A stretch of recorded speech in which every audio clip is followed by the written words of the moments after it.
Smart ഫോണിന് ഒരു തലച്ചോർ ഉണ്ടെങ്കിൽ അത് പ്രോസസ്സറാണ്. അതിനെക്കുറിച്ച് തന്നെ പറഞ്ഞു തുടങ്ങാം.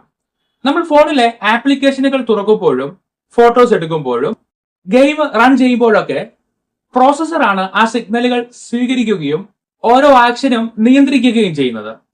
ഫോൺ പ്രവർത്തിക്കുന്ന വേഗതയും ചിന്തിക്കുന്നതും റിയാക്ട് ചെയ്യുന്നതും ബാറ്ററി സേവ് ചെയ്യുന്നതും പോലും ആശ്രയിക്കുന്നത് പ്രോസസ്സറിന്റെ കഴിവിനെയാണ്.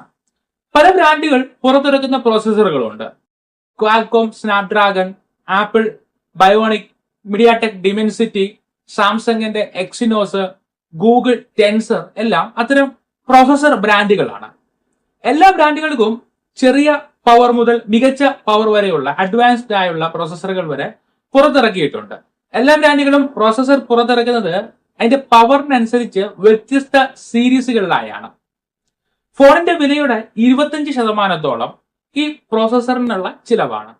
അതുകൊണ്ട് പ്രോസസ്സർ മികച്ചതാകുന്നതിനൊപ്പം പ്രത്യക്ഷമായി ഫോണിന്റെ വില വർദ്ധിക്കുകയും ചെയ്യും.